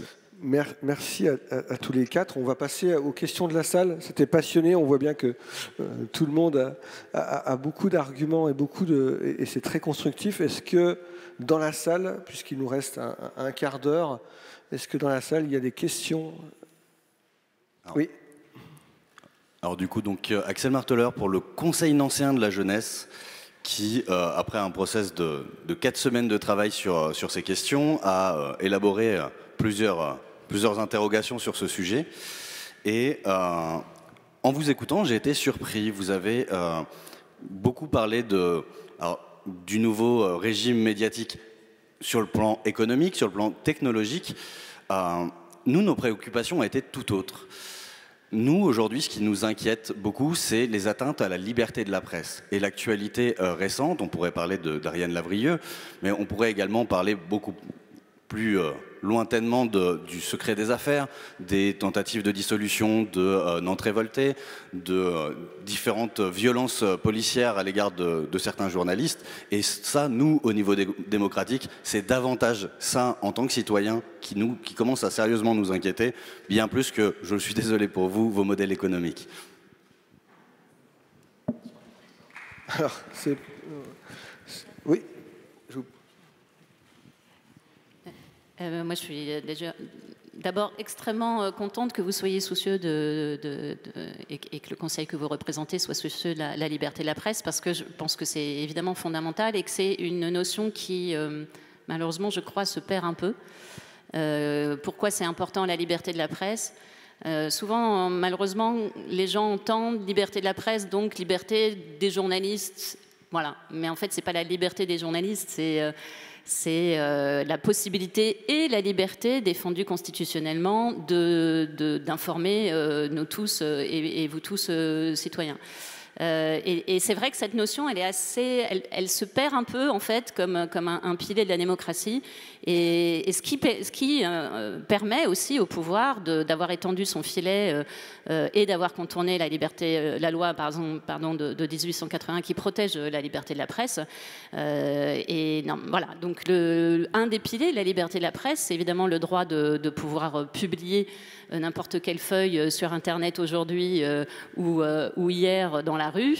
Donc les journalistes ne s'autorisent que d'eux-mêmes. Ça, c'est une première chose. Et l'autre pilier, c'est le secret des sources, c'est-à-dire le fait de pouvoir, quand vous venez me donner une information, vous garantir que je ne donnerai pas votre nom et que vous resterez dans l'anonymat le plus complet, ou en tout cas cette notion de secret des sources est aussi quelque chose qui est mal compris aujourd'hui, très mal compris, comme un droit, une possibilité pour les journalistes de se protéger eux-mêmes. Non, pas du tout, en fait. C'est le secret des sources, c'est le pilier sur lequel les lanceurs d'alerte, puisque maintenant c'est une notion qui est assez bien comprise du grand public, peuvent venir voir des journalistes et leur donner des informations. Vous êtes dans une entreprise ou dans une organisation qui est problématique, où il se passe des choses illégales et qui sont d'intérêt public. Qu'est-ce que vous faites ? Vous ne pouvez pas, vous n'avez pas les moyens de contester ça en interne pour milliards de raisons. Vous avez des preuves de ces peut-être malversations ou en tout cas dysfonctionnements. Vous allez voir un journaliste, vous lui donnez ces documents, il vous garantit le secret des sources, à charge pour lui de vérifier la véracité de ce que vous dites, bien sûr, puisque là, il faut recouper l'information. Et ça, secret des sources, liberté d'informer, liberté de la presse, sont les piliers sur lesquels nous, en tant que journalistes, on va pouvoir, ce qu'on appelle sortir des informations, c'est-à-dire révéler des faits qui sont d'ordinaire cachés. Voilà. Ça, je fais cette espèce de longue digression pédagogique parce que je crains malheureusement que ce ne soit pas compris, en tout cas tel que ça l'était compris il y a encore 15 ans ou 20 ans. Et pourquoi d'ailleurs ça ne l'est pas compris et on le voit que les gouvernements successifs, aussi pour des tonnes de raisons que je qualifierais pour moi de mauvaises de mon point de vue, que le gouvernement ou l'exécutif qualifierait sans doute de bonnes du leur, c'est-à-dire la protection des secrets d'État, la protection du droit des affaires, voilà, la protection soit d'intérêt privé, soit d'intérêt public, ou en tout cas d'intérêt que l'État se fait de son propre intérêt. Et ça, maintenant, là, on voit la procédure qui a été lancée contre Disclose avec Ariane Lavrieux qui vaillamment défend, et c'est une très belle porte-parole à son corps défendant de la liberté de la presse. On voit que des procédures qui n'ont pas été créées à l'origine pour s'attaquer aux droits de la presse le sont aujourd'hui. Voilà. Donc plusieurs lois antiterroristes ou des lois couvrant le secret des affaires ou de lois concernant des secrets publics ont été inventées avec des mini-dispositions qui avaient l'air de rien et qui sont utilisées dans des espèces de trous juridiques. Et voilà, avec une journaliste qui est perquisitionnée chez elle, qui n'a commis aucun délit, si ce n'est la liberté, son droit d'informer, dont des documents ont été pris chez elle et que un juge judiciaire indépendant, a estimé que en fait, ces documents devaient être versés à l'enquête. Ce qui veut dire que la personne, ou en tout cas sans doute les gens, ou les personnes qui sont associées à ces secrets, sont donc maintenant au cœur d'une enquête où les policiers vont pouvoir voir leur nom, voir quelle était la source de cette journaliste. Donc vous voyez l'énorme problème que ça pose. Ça a l'air extrêmement technique, c'est un enjeu autour de contrats avec l'Égypte, etc. Tout ça a l'air super lointain, mais en fait c'est un enjeu majeur, parce que qui va encore donner des informations aux journalistes si demain, moi, n'importe quel de mes confrères peut se faire perquisitionner, dont l'appartement est retourné et l'ordinateur récupéré, et tout... Non pas notre petit tas de secrets, mais en tout cas, ces informations qui sont d'intérêt public peuvent retourner, enfin pas retourner, être versées dans l'appareil policier et l'appareil judiciaire, et je n'ai pas faire du tout injure à l'indépendance de la justice, pour lequel je pense que c'est un autre très grand pilier de notre démocratie, mais là on voit que ces procédures judiciaires sont instrumentalisées au service de la protection d'intérêts qui, à mon avis, sont contradictoires avec la démocratie. Et je voulais juste ajouter à ce qu'a dit Cécile que ça ne se passe pas que pour des sujets d'ordre nationaux, internationaux, avec impact. Ça se passe aussi dans les journalismes de proximité, où aujourd'hui, certains juges ou certains enquêteurs portent plainte pour essayer d'identifier la source de journalistes sur des faits locaux, puisqu'il y a eu dans l'ouest de la France notamment des journalistes qui ont été entendus juste pour savoir d'où venaient leurs sources. Évidemment, ils ont dit qu'ils ne savaient pas, mais c'était pour faire peur à leurs sources. Et donc, il y a des perquisitions, y compris chez les forces de l'ordre, pour savoir comment l'info est sortie dans les médias, y compris locaux, puisqu'on a eu ça récemment du côté de la Nouvelle République ou du côté de Ouest France et du Télégramme. Est-ce que quelqu'un d'autre voulait réagir sur la question ou est-ce qu'on redonne la parole à la salle? Est-ce qu'il y a une question dans la salle? Madame, troisième rang, pardon. Après, il y a... Oui, on peut peut-être... Allez-y. Oui, déjà, merci beaucoup pour vos interventions, c'était très enrichissant. J'avais une question quant à la formation des journalistes qui a été beaucoup abordée. Je suis en école de journalisme et je vois que le programme est déjà chargé et les matières sont très diverses. Par exemple, ce matin, on avait cours d'économie des médias. Hier, on a fait une fresque sur le climat. Et je voulais savoir dans quelle mesure c'était possible d'intégrer des problématiques aussi diverses à un programme qui est déjà chargé, et surtout que j'imagine qu'avec les cadences actuelles, les journalistes, une fois qu'ils sont dans la vie active, n'ont pas beaucoup plus de temps. Voilà, donc je voulais savoir si vous aviez des idées de dispositifs. Merci. Alors, je réponds. D'abord, je trouve ça très bien déjà qu'il y ait dans l'école dans laquelle vous êtes quelque chose sur l'économie des médias et que vous fassiez derrière une fresque du climat. Ça, voilà, bon, ça, c'est déjà. Je trouve ça. C'est vrai que. Alors, je vais parler des écoles et puis je vais parler ensuite des rédactions. Dans les écoles ont pas mal bougé là-dessus. Au départ, on considérait que la formation générale était faite avant l'entrée dans une école de journalisme et que l'école de journalisme, elle était faite pour apprendre les techniques du métier de manière multimédia. Mais c'était surtout une école d'application en fait au sens professionnel du terme. On voit bien aujourd'hui que il faut rééquilibrer et qu'il y a des choses nouvelles qui sont apparues, qui ne sont pas nécessairement dans les formations traditionnelles et qu'il faut intégrer dans les écoles de journalistes. Toutes quasiment l'ont fait, mais beaucoup de grandes écoles aussi dans d'autres domaines ont changé. Beaucoup de programmes ont changé, etc. pour introduire justement ces problématiques, comme par exemple la problématique du climat et de la biodiversité. La condition pour que ça marche, la formation des journalistes, c'est qu'il faut un petit budget. C'est tout simple. En tout cas, je vois pour Radio France, dès lors qu'on avait identifié plus de 800 personnes qu'il fallait former, à qui il fallait donner, c'était le principe, 20 heures de formation complémentaire. Si le journaliste dit tiens, je ferai bien la formation demain, puis en fait c'est 48 heures, donc c'est 2 jours de suite, etc. Il y a 9 chances sur 10 pour que son rédacteur, sa rédactrice en chef ou son rédacteur en chef lui dise non mais attends, demain il y a de l'actu, il y a la rentrée du gouvernement, il y a tel débat à l'Assemblée, etc. Non, j'ai besoin de toi, je suis désolé, mais tu te feras plus tard. Donc en fait, ça implique une chose, ça implique que les gens qui vont en formation, on les remplace. Et donc ça veut dire que si vous voulez que le système marche vraiment, il faut qu'il n'y ait pas de pression sur les gens qui font les formations. Il faut considérer qu'elles sont prioritaires, qu'elles sont obligatoires. Donc sur les 850 personnes qu'on avait ciblées, il y en a 250 pour lesquelles la formation est obligatoire. Ils doivent le faire. Et donc là, il y a un budget associé à ça qui font que c'est anticipé, c'est planifié, et les journalistes ne sont pas là parce qu'ils sont en formation. Donc ça, c'est effectivement, si vous n'organisez pas ça, et ce qui vaut pour un groupe de radio marche aussi pour un groupe de presse écrite ou de télévision, il faut qu'il y ait un système qui soit assez drastique, sinon ça ne fonctionne pas. Oui, j'ajouterais moi de notre côté que on a tous des budgets formation, on essaye de mettre en œuvre tout au long de l'année et tout au long de la carrière. En fait, c'est important aujourd'hui et c'est peut-être des choses qu'on ne faisait pas par le passé ou moins. Aujourd'hui, les médias ont intégré une vraie part formation de leurs journalistes, y compris sur les nouveaux thèmes.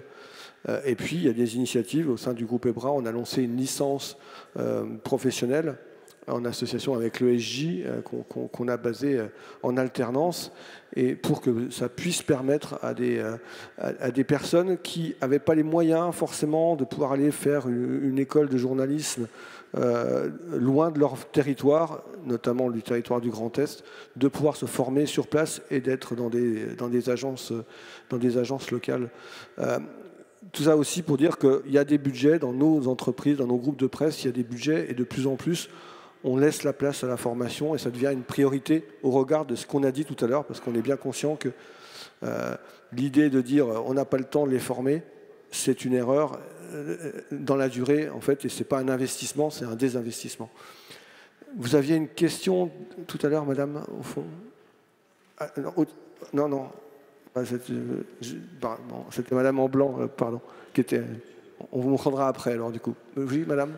Bonsoir, j'associe mes remerciements à ceux de la jeune fille. Une précision d'abord, je suis professeure d'HGGSP et les élèves ont le choix entre plusieurs spécialités.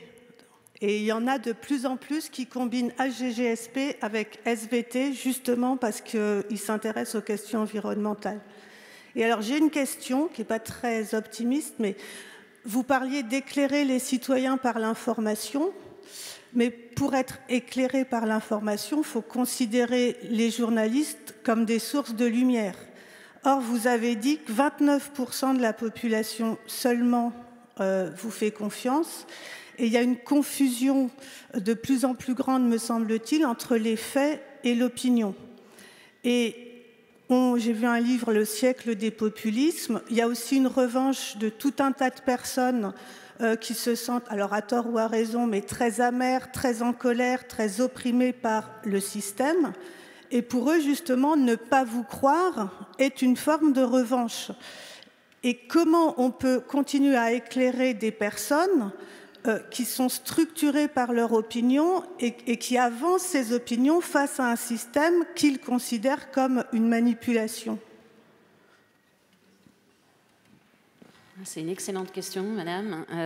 C'est vraiment toute la problématique d'aujourd'hui. Bon, d'abord, je tenais juste à dire que c'est... Certes, les études montrent que 29% donc, en France, des Français font confiance aux médias. Ça ne veut pas dire que 29% seulement les lisent ou les écoutent. Voilà, c'est évidemment c'est un taux de confiance, ce n'est pas un taux de lecture. Et en plus, c'est très globalisant. Donc, il y a bien sûr en tout cas pas mal de lecteurs ou d'auditeurs qui écoutent quand même la radio ou qui regardent la télé sans spécialement faire confiance, mais en même temps, c'est faire attention avec ces éléments de défiance parce que c'est extrêmement global. Quand vous répondez de façon globale à « faites-vous confiance aux médias », c'est très... Voilà, vous pouvez avoir un sentiment de défiance globale. Et puis ensuite, quand vous rentrez dans les détails, comment vous vous informez, plus c'est détaillé, plus finalement, par exemple, notamment, est-ce que vous lisez un quotidien de presse quotidienne régionale, par exemple, où là, le rapport à la confiance, il est plus important. En fait, plus vous éloignez de l'émetteur, plus vous avez un sentiment de distance, plus vous êtes prêt, plus, au contraire, vous connaissez la manière dont les journalistes travaillent ou leur proximité. Et puis, il y a aussi la proximité qu'on pourrait dire de pensée intellectuelle ou idéologique. Si vous êtes lecteur du Figaro, vous n'avez pas forcément la même famille de pensée que le lecteur de l'Humanité. Donc en fait, vous retrouvez aussi, et là je parle de la presse traditionnelle, mais vous vous retrouvez aussi dans des systèmes de confiance parce que vous savez qu'il y a une ligne éditoriale qui correspond à vos attentes. Voilà. Après ça, c'est d'un point de vue... on va dire, assez macro.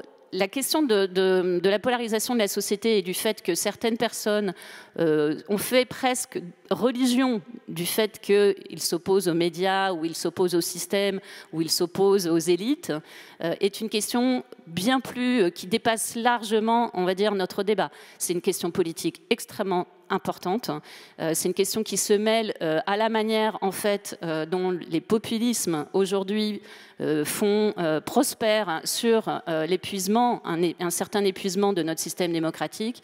Et oui, bien sûr, il y a une revanche à être contre, hein. Il y a aussi, comment dirais-je, une énergie à se mettre en opposition à ce qu'on soit ne comprend plus, soit ce sentiment aussi de désappropriation, le sentiment aussi d'être loin de l'émetteur, loin de Paris, loin du bruit parisien, loin des médias nationaux, etc. Tout ça crée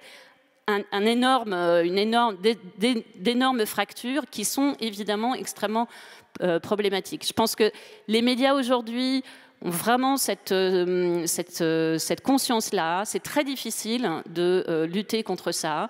On essaye de créer des espaces de parole et de dialogue le plus possible. On essaye d'aller le plus possible en dehors, sortir de nos rédactions. C'est difficile, ça coûte de l'argent aussi, je tiens à le dire. C'est un peu comme la formation dont parlait Vincent. Nous, par exemple, dans notre rédaction, on va souvent dans des petites et moyennes villes pour rencontrer nos lecteurs. Et ben c'est à la fois formidable parce qu'on rencontre nos lecteurs et donc du coup, on est en proximité avec eux, ils nous apportent beaucoup. Et en même temps, c'est un investissement important. Parce que ça coûte de l'argent, parce que c'est pas simple en fait. Et justement, tout est un petit peu entremêlé dans ce moment où les entreprises de presse sont fragilisées à cause de leur modèle économique qui est fragilisé, le fait que la publicité ne nous soutient vraiment plus beaucoup, nous, presse écrite, les grands acteurs de l'économie traditionnelle qui venaient faire de la communication publicitaire chez nous traditionnellement ne le font beaucoup moins, voire quasiment plus pour certains. Ils préfèrent justement la dynamique des réseaux sociaux, faire des annonces sur Instagram ou sur TikTok pour toucher les fameux jeunes dont ils sont en pleine... voilà, la préoccupation aujourd'hui d'un grand groupe, que ce soit des groupes de sociétés X ou Y, c'est de pouvoir avoir accès au marché de la consommation des jeunes notamment. Et donc, du coup, qu'est-ce que ça a comme effet? Ça a comme effet qu'ils se détournent de médias dits traditionnels, par exemple, comme le nôtre. Donc, il y a plein d'effets comme ça où, en fait, en termes de publicité, on est moins soutenu. Et c'est pour ça que je répète, et ce que je disais au début de mon intervention, le viatique, pour nous, c'est les revenus que nous apportent nos lecteurs, et c'est-à-dire, évidemment, le soutien et la persistance d'un lien entre nos médias et les lecteurs. Et donc c'est pour ça que l'éducation nationale fait un boulot extrêmement important. Donc tout ce qui se joue, madame, vous êtes enseignante et vous le savez mieux que moi, tout ce qui se joue dans les classes, tout ce qui permet aux élèves, aux lycéens, aux collégiens et encore avant de distinguer ce qu'est un article de presse d'autres choses. Donc de continuer cette clarification. Il faut lutter contre le paysage que dépeignait à juste titre. Vous dépeignez tous les deux, Jean-Louis et Nathalie. Bien sûr, c'est le bazar. Bien sûr, on a du mal à s'y retrouver, mais il y a quand même des piliers sur lesquels des journalistes qui font leur travail, qui sortent des informations, et il faut cette acculturation qui était naturelle il y a encore 30 ou 40 ans. Vous alliez au kiosque, vous saviez, vous pouviez distinguer qui fait quoi. C'était des choses qui se transmettaient de père en fils et de mère en fille. Aujourd'hui, cette grammaire a disparu, ou en tout cas a vraiment pris un coup. Voilà. Et donc, c'est vraiment très important que pour ceux qui la détiennent toujours, il faut la communiquer, il faut faire vraiment l'éducation entre vous de ce que c'est que la bonne presse. Voilà. Et c'est vraiment pas par intérêt corporatiste. Je pense que c'est vraiment en tant que citoyenne aussi que je dis ça. C'est aussi important parce qu'en plus, nous le savez comme moi, que dans 3 ou 4 ans, on aura une échéance électorale extrêmement importante. Et la qualité de l'information et les débats qu'on a jusqu'à cette élection et les suivantes conditionnent beaucoup la manière dont on fera pays tous ensemble. Je voudrais juste peut-être rajouter un mot. Quelque chose d'assez différent par rapport à ce que vient de dire Cécile. Je pense que votre question, elle peut se résumer de la façon suivante. C'est est-ce qu'il est possible de lutter contre la polarisation politique et comment est-ce qu'on peut lutter contre la polarisation politique et médiatique? Je pense que, moi j'aurais tendance à dire il y a deux réponses possibles qui sont complémentaires. D'abord, ce à quoi nous assistons, que ce soit aux États-Unis ou en Europe, c'est un phénomène d'antagonisme entre le peuple et les élites. C'est-à-dire que le clivage gauche-droite était un clivage horizontal, le clivage peuple-élite est un clivage vertical. Et de ce point de vue-là, les élites, elles sont dans le même bateau. Les journalistes, les politiques, les experts, les scientifiques, ils font tous partie de l'élite. Et ce sont ces gens-là que les personnes que vous décriviez tout à l'heure ont tendance à se méfier et à critiquer et à s'opposer, voire même à s'opposer violemment. Alors je pense qu'il y a deux réponses. La première réponse, c'est une réponse législative et réglementaire. C'est la régulation dont j'ai parlé tout à l'heure. Je pense que la question fondamentale, c'est de créer un nouveau cadre réglementaire qui se substitue à l'ancien et qui va prendre en compte les problèmes que pose le nouveau régime médiatique, et notamment la question des plateformes et la question des médias d'opinion et la culture du clash et la stratégie d'un certain nombre de médias qui consiste à aller chercher le dissensus de façon préférentielle. Et je pense qu'il est possible d'encadrer juridiquement les choses. Mais il y a un deuxième sujet qui est beaucoup plus sensible et beaucoup plus difficile à traiter, que Vincent a abordé tout à l'heure un peu. C'est la prise de conscience des élites, des raisons pour lesquelles la confiance a disparu. Et la capacité de ces élites à essayer de reconstruire une relation de confiance, voire même la possibilité de construire de nouvelles élites. Parce qu'il y a une certaine forme d'entre-soi aussi dans un pays comme la France qui pose problème. Et ça, c'est un travail, je dirais, politique, culturel, mais qui est tout à fait faisable. Je pense qu'on doit inventer des nouvelles formes de journalisme. Je pense qu'on doit inventer des nouvelles formes d'interaction. On doit aller chercher ces gens qui sont climato-sceptiques, qui sont anti-vax, qui sont complotistes ou conspirationnistes. On ne doit pas les laisser sur le bord du chemin, parce que sinon, on va se retrouver dans une situation où ils vont être de plus en plus nombreux. Et donc le travail, ça je rejoins ce qu'a dit Cécile, le travail c'est effectivement de réussir à reconstruire le lien de confiance, mais ce travail-là c'est un travail aussi, je dirais, de compréhension par nous-mêmes des raisons pour lesquelles les choses ont dérapé. Nathalie, juste un mot avant de passer à la dernière question, parce qu'on est déjà très en retard. Je voudrais faire pour chacun d'entre nous, et ça c'est quasiment un conseil pratique, une grosse différence entre désinformation et mésinformation. Parce que chacun d'entre nous rencontre, enfin je l'espère, parce que sinon ça veut dire qu'on est vraiment dans notre bulle, des gens qui ont effectivement ce ressentiment, qui ne se sentent plus considérés. Voilà. Et en fait, il y a toujours deux types de gens, et ils sont très différents dans le lien. Il y a des gens qui pratiquent la désinformation parce qu'ils ont l'intention de l'utiliser. Bon. Ça, je vous avoue que là-dessus, c'est un combat politique. Mais il faut faire attention, dans ces gens-là, il y en a aussi qui sont dans la mésinformation. Ils croient quelque chose parce qu'on leur a dit. Et là, je crois qu'il faut être vraiment ouvert et prendre son temps pour donner d'autres bouts d'informations. Et ça, on ne le fait pas souvent parce que nous-mêmes, nous sommes pris dans cette idée de l'opinion. Et nous sommes nous-mêmes pris dans « Ah bah oui, mais lui, alors il est climato-sceptique ». Mais prenez les climato-sceptiques. Il y a deux genres de climato-sceptiques. Et si on les confond ensemble, on n'ira pas très loin. Il y a ceux qui pensent qu'être climato-sceptique, c'est bien, parce que leur intention étant d'entraîner des gens dans une démarche, j'allais dire, soit de bordélisation, soit de provocation, le climato-sceptisme est une bonne chose. Et d'ailleurs, on a vu sur Internet que les antivax, certains antivax, avaient donc sauté tout de suite à climato-sceptique, parce que dans tous les cas, c'est un levier d'énervement et de colère. Et je vous renvoie au livre de Pierre Rosanvallon, Les épreuves de la vie, pour dire effectivement, on peut nourrir ce ressentiment, cette colère. Bon. Mais il y a quand même la mésinformation dans un monde compliqué. Je redis, le monde est complexe, le monde est compliqué. Et donc je crois aussi qu'il faut accepter de s'informer et de dire soi-même pourquoi tu penses ça, moi j'ai vu ça.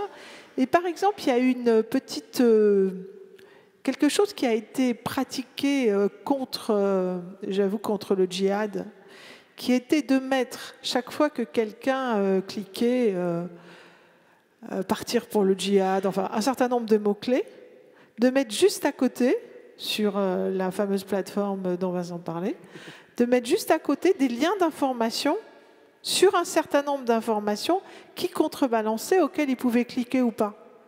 Donc je pense aussi qu'il faut admettre que dans un monde super compliqué, souvent les gens qui sont contre quelque chose, ils n'ont peut-être pas eu assez, justement, de faits et d'experts pour se dire, tiens, peut-être que c'est plus compliqué. Voilà. Donc franchement, c'est important aujourd'hui de ne pas tout de suite penser que l'intention des gens est, j'allais dire, brutale. Elle peut être aussi simplement que le monde devient méga compliqué et va très vite. Hein. Merci. Alors vraiment une dernière question, parce que vous étiez la première à lever le doigt et vous avez raté le micro plusieurs fois. Mais ça sera réponse en 3 minutes, puisqu'on doit conclure et dans les 3 minutes qui viennent. Merci. Merci à vous. D'abord, merci pour cette présentation qui a été vraiment très riche. Alors, on a parlé tout à l'heure de quelques points de comparaison avec différents pays européens. On a parlé juste précédemment de créer un nouveau cadre réglementaire pour lutter contre cette tension entre démocratie et médiatisation. Je voudrais savoir si vous avez des points de comparaison, en tout cas quelle comparaison on peut faire avec les autres démocraties européennes sur ce point qu'est la tension entre démocratie et médiatisation. Je vous remercie. Jean-Louis ? Je peux essayer. D'abord, ce qu'a dit Vincent, et je le confirme, quand on regarde les taux de confiance dans les médias, c'est vrai que la France se situe à un niveau très très bas comparé aux autres pays européens. Donc il y a une spécificité française, même si les taux sont relativement faibles dans les autres pays européens. Il ne faut pas croire que c'est 50%. Il y a 7, 8, 10 points d'écart entre des pays comme l'Allemagne, les Pays-Bas, l'Espagne et la France. Et d'autre part, il faut savoir que le problème de la désinformation, le problème de la mésinformation, il est mondial. Et d'un certain point de vue, l'Europe est un petit peu privilégiée, par exemple, par rapport aux pays africains ou par rapport à l'Inde. À l'Inde, il y a eu des lynchages dans des villages uniquement provoqués par des messages sur Twitter ou sur Facebook.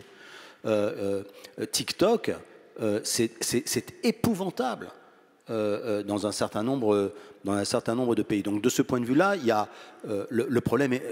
Les plateformes sont mondiales, donc le problème est mondial. Quant à la situation des médias sur le plan économique, le problème est exactement le même aux États-Unis, en France, en Allemagne. Aux États-Unis, le nombre de titres de presse qui ferment. Et vous avez un autre phénomène dont on n'a pas eu le temps de parler parce qu'on ne peut pas parler de tout, c'est le fait que ce sont des milliardaires qui rachètent les médias. Aux États-Unis, le Washington Post a été racheté par Jeff Bezos, le Los Angeles Times a été racheté par un milliardaire de la biotech. En France, faire la liste des médias, c'est faire la liste des milliardaires.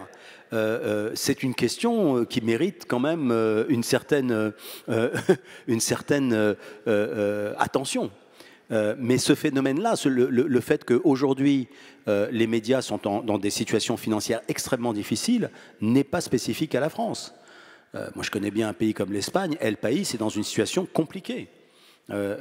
Et bien évidemment, vous avez des problèmes de ce type qui se posent dans tous les pays européens, tout simplement parce que les modèles économiques des médias sont en train de s'effondrer et que pour le moment, les solutions qu'on trouve ne sont pas toutes satisfaisantes. Alors il y a les fondations, il y a les fonds de dotation, il y a tout un tas d'idées qui circulent, mais on est encore à la recherche de la bonne solution pour sauver, je dirais, les médias traditionnels.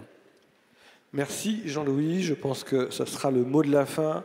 Merci à tous les quatre. Les échanges étaient nourris, animés, enrichissants. J'espère, messieurs, dames, que vous avez trouvé également intéressant ces 90 minutes, un peu plus d'ailleurs. Merci de votre attention. Bonne soirée et bonne continuation dans les différentes tables rondes et ateliers de ce forum Place des démocraties.